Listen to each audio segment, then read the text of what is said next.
Hello everybody, and welcome to the April 2023 manga haul. I'm your host, Glowplasma231, here with 10 volumes of manga that I bought in the month of April, good old 2023.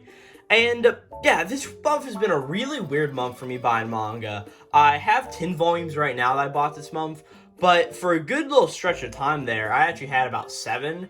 And I already filmed a 7 manga video, and it turned out really bad. So I decided that, well, I should probably re-record this, and while I was thinking about that, I ended up picking up 3 new volumes of manga. So we've got 10 for the month. It's not the largest manga haul I've ever had in a month, but still a nice, decent-sized one. But without further ado, I'd say we just hop into it just like that. I've got 5 Shonen Jump books to talk about, 3 Kodansha books, 1 7th season, and 1 Square Enix book to talk about. So yeah, per usual, let's just hop into it with the new Shonen Jump releases for this month. So this month, Shonen Jump didn't really have a whole lot of new releases, but here are, 3 of the few that they had, and the 3 I was really interested in. So, as you see here, we've got Dr. Stone 25, the continuation of the Dr. Stone manga. I can't really talk about it without getting into too much of a spoilery in-game stuff for it, but I am really excited Dr. Stone's almost reached its conclusion. Like I said, this is the penultimate volume of the series, so everything is really going down in here, right? So, all I can really say is just go check out Dr. Stone if you haven't. You can, of course, read its first 3 chapters on the Shonen Jump app. And if you like it from there, well, just pick up a manga, because Dr. Stone is a series that I really enjoy, and you need to check out.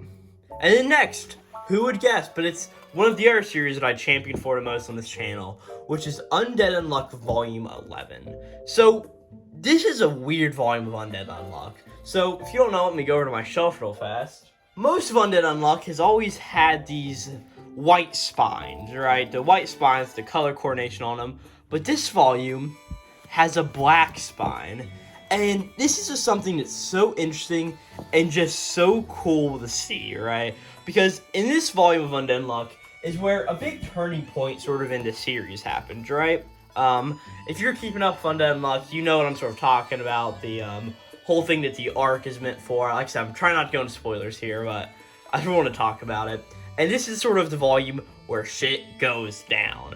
So, it's right after the spring battle, and going up into that, and oh no, what's happened to Fuko? And Andy's rage comes out, and it's just a really good volume of Undead Unluck, and really fitting that it has a black spine. Now, I am very interested to see if the next few volumes of Undead Unluck will have this black spine, but I can definitely say this for sure, that I can go check online through whatever you call it, just looking at what the Japanese volumes look like, on looking for listings on eBay or whatever. But overall, the Undead Unluck is great. Please check out the series if you haven't already. It's really one of my favorite things ever. So yeah, go check out Undead Unluck. And then the final book for this month. Not final book, the final Shonen Jump book, or final Shonen Jump book new release, is the Before Chainsaw Man Tatsuki Fujimoto 23 through 26. This is another collection of 4 short stories. A few months ago, we had the 18 through 21, if I'm not mistaken, which was the one-shots that Fujimoto wrote through that. And in that, there were 2 I particularly liked. I think it was like Sasaki Stop the Bullet, and oh geez, what was it? Oh, Love is Blind. Yeah, that's the one. But I definitely think that they were both pretty good books. And this one is definitely a bit beefier. Definitely has a lot more content to it. And I definitely think that the works in here greatly improved. There wasn't like one work which I was like, oh, that's terrible, I never want to read that again. But overall, there were really just like 2 that I really liked. I mean, let's just go here. Yes, you have Mermaid Rhapsody, woke up as a girl syndrome, the Yudo's Prophecy, and Sisters. I definitely think Mermaid Rhapsody was my favorite one, and that's not even the one that's pointed out here on the front of the cover. But it's all apples and oranges. I mean, who really cares? And it was a good read, and for finishing out all my Tatsuki Fujimoto work section, yeah, the dude's weird as hell. So, new releases from Shonen Jump this month. The other 2 books I bought were backlog Shonen Jump books that I'm honestly surprised that I haven't had up to this point, right? I ended up picking up My Hero Academia Volume 15 and My Hero Academia Volume 18. Now, this is the start of the Shihai Saikai arc and the end of it, respectively, and they're just volumes of My Hero that I've just never picked up to this point. I really don't know what to tell you. I do like both of these covers. I definitely like this one a bit more in Volume 15's, but like I said, there's just not a whole lot to note on them. I just hadn't picked up these two My Hero volumes for this point, and, well, I own them now, so they're on the shelf. Both white volumes, too, so interesting enough there, but, yeah, that's the rest of the Shonen Jump books. I know I didn't really have a whole lot to say about My Hero, but if you know this channel, you know how I feel about My Hero. Going on with that to the Kodansha stuff. I'm pretty sure I got a book from a few months ago, a book from this month, and a book from last month, so let's go through the two that are in a series together, and that is Fire Force Volume 30 and Fire Force Volume 32. So 32 is a new release this month, and 30 isn't the new release this month. I just legitimately never got around to picking up Volume 30, so yeah, it just never got it. So finally got it now, and on Volume 32, all I can say is that I personally think Fire Force is a masterpiece of a series. Right, I think it holds a lot of, like, intrigue and stuff, and definitely, 32, really here in 30 is where I feel like the final confrontations are between everything. Granted, it really just started in, like, Volume 28 and 29, but I definitely feel like in Volume 30 is when I sort of really started to feel it, and, yeah, I finished off Fire Force, and I think we've got two more volumes. I think we've got 33 and 34, if I'm not mistaken, but overall, really good books here. Fire Force 32 and Fire Force 30. Check out Fire Force, and oh boy, look at that. From the creator of Soul Eater. Oh man, I wonder where that could be coming up in this video. Oh, wait a second. Yep. Alright, yep, so Fire Force. Now on to the next Kodansha book. That'd be none other than the number 6, the second omnibus of number 6.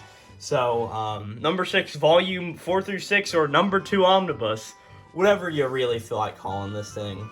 So, it was 2 months ago when I picked up the first volume of number 6, sort of picked it up on a whim. It was a nice, really big, beefy book, and one that I sort of read through, and like I said in that video, I said, I'm going to pick up the next volume. This was interesting enough to where I'm going to pick it up, and that's pretty much how I feel about this volume. It definitely lent to more of the intrigue of number 6, and definitely a lot more of the sort of idiosyncrasies with it, but I'm really left in wondering, how did they finish up this series in the next volume?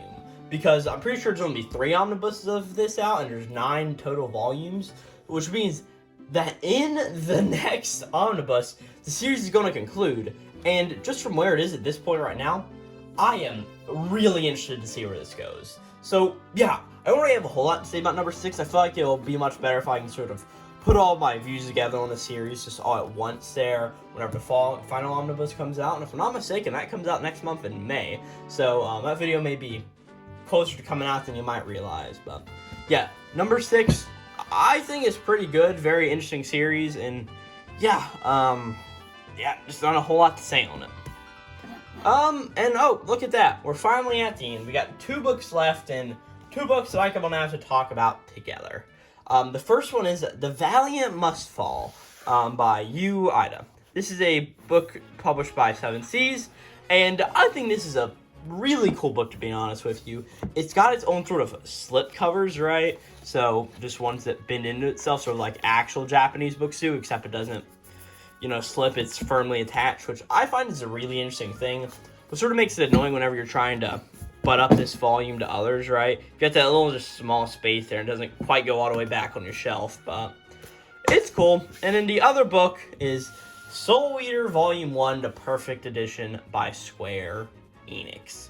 So the reason I want to talk about both these series together is that they're both Volume 1s of their respective series, right? It's not like some of their stuff where it's into Volume 30s, 25s, 18s, 15s, and all that good stuff. These are both Volume 1s, the beginning of a series. So, I picked up Soul Eater finally because I was like, oh, Atsushi Okubo. Oh, look at that. Creator of Soul Eater. Oh, Soul Eater, same dude, right? And I've got one of my good friends who swears by Soul Eater, right? Just loves the series up and down, and I finally decided to give it a shot, and boy, can I tell you, the making of this book here is amazing. It's a great hardcover. It's actually one of the first hardcovers of manga I own. I actually think it's the first because I've got like plenty of like nice bound books like the number 6 book here, but it's definitely not to the level of this Soul Eater volume right here. And I definitely really enjoy the Soul Eater volume.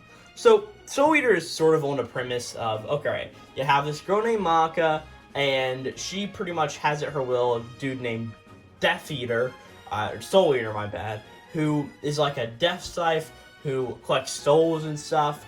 And it's a really interesting sort of premise, and we sort of meet some other characters like Black Star and Death the Kid and their respective weapons as the series goes on. And yeah, this just really has a lot of intrigue to me.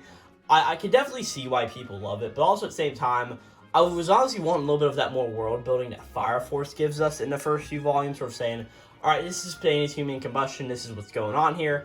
Eventually, until Fire Force got into the whole thing of this, alright, we're going to fight other fire users, right? Well, this is like, alright, well, why are they getting souls? Why are they doing this? And that can all be explained later, for all I know. But just right now, it hasn't been yet. So I'm not really as inclined to care. Will I be picking up the second volume of Soul Eater? Oh, by far. But I definitely think the more interesting book to talk about here is The Valiant Must Fall. So, this book is about a girl named Shino, right? And pretty much her meeting this guy named Hariyasu, and Hariyasu is getting ready to kill himself after raiding a shogun's mansion, pretty much, or an emperor's mansion. I forget what it was, right? This is set in like feudal Japan, like the 1800s and that sort of deal. And it's pretty much about Hariyasu pretty much getting ready to kill himself until he fights this girl named Shino, and he pretty much ends up nearly dying, but we learn that Shino is immortal, right? And she can give her blood to a human and sort of become in tandem with him, right? And the dude will pretty much now be immortal as long as she drinks Shino's blood here. So Hariyasu does this, and we learn about Shino's motivations, that she is wanting to save her mother from the state she is in. And yeah, that's really all I can say about this. This was another very interesting first volume, right? I didn't really know much about the series before going into the bookstore. I'm like, oh, that looks cool, let me pick it up. And I mean, this is definitely a more deluxe book. I mean, it's $16. I say that while I've got Soul Eater here, which is a good old, 23. So, yeah. Oh, let me go into our gripe, Soul Eater. This thing has 1.5 volumes in it, 6 chapters. That pisses me off. Yeah, no, but going back to Valiant Must Fall, this is just a really interesting book, and that's really all I have to say on it, right? The plot was definitely interesting, and it sets up a good amount of characters here in this first volume that make me sort of intrigued to what's going to happen next. But really, for making this manga haul video, I nearly had to reread this entire thing just to remember what happened, right? It nearly escaped my brain. Not as much as this did, or no, I'm saying this is much more number 6. I remembered a lot more about number 6 on my first read through. But yeah, that's really all I have to say about this month. I will be picking up next Valiant Must Fall, and I definitely will be picking up the next Soul Eater. Had number 6 Omnibus, had 2 Fire Force volumes, My Hero, and My Hero back catalog, Dr. Stone, Tatsuki Fujimoto, and Undead Unluck. So, yeah, that's really all I have to say. I guess it was a good month for some manga coming out, and I didn't really get too many new releases, but I got a few. And yeah, without any of that, if you enjoyed this video, please like the channel, subscribe, do all that good stuff, and yeah, I'll catch you on the flip side. This is Glowplasma231 out.